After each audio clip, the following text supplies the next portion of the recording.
So tell me a little bit about what's happening tonight.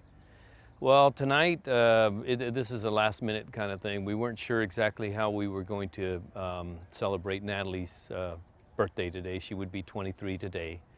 And we kind of got together, her mom and I, and we kind of thought that maybe just getting the family together and, singing happy birthday to her here at the cemetery and singing a couple songs. There's a gentleman that's here from out of town that's doing a documentary on her life, and so we thought maybe it would be fitting to just kind of unite here at the cemetery and celebrate what would be her 23rd birthday.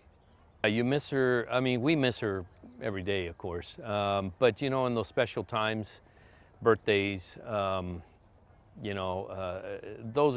hit you hard.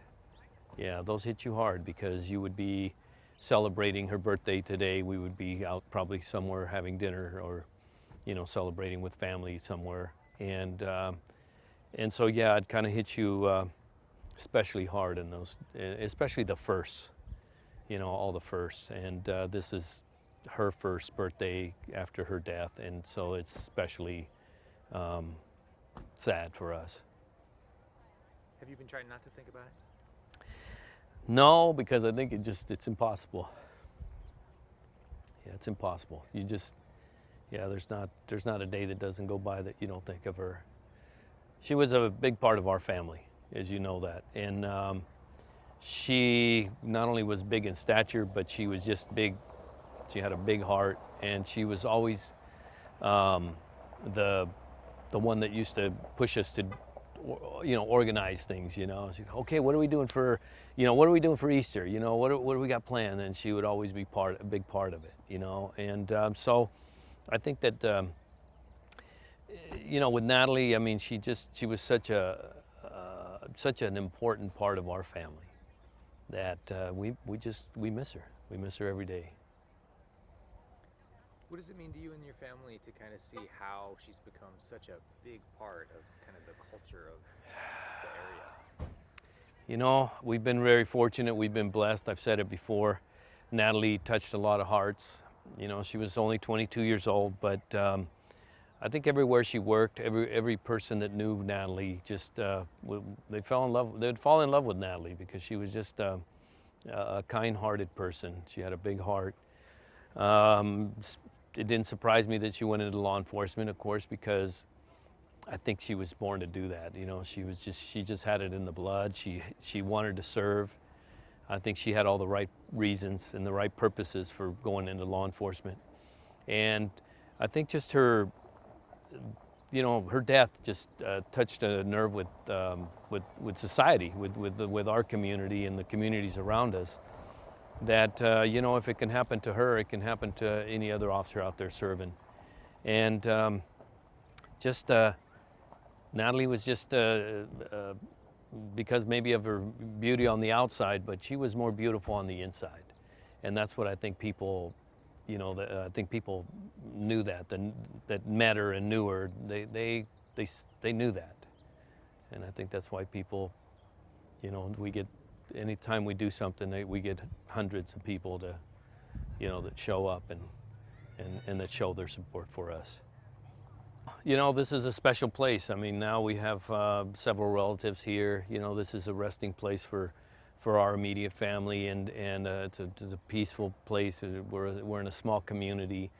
I mean, Natalie, there's been many occasions when I've come out here and to visit Natalie, and that there'll be perfect strangers that I don't even know, that are, sitting there praying for her. And just, it touches you, it touches you because she touched a lot of hearts that we won't ever know the real number, but she absolutely did touch a lot of hearts.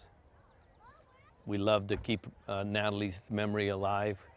We love to, share Natalie with the world, because she was that special.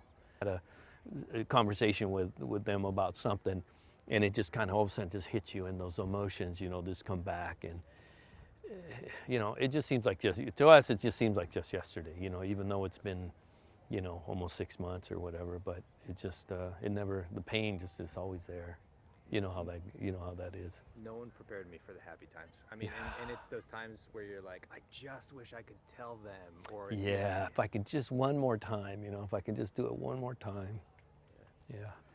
Well, I'm sorry for your loss. Thank you. Thanks. Yeah. It's that age too. It's just so Ooh. you can see their life. Full of life. Yeah. And I think that's what hurts the most is that, you know, because Natalie struggled through the academy because she was so tall. She was 6 foot, you know, 6'1", and she was so tall that she was never a good runner. Even when she boxed for me, you know, she boxed and had 5 amateur fights.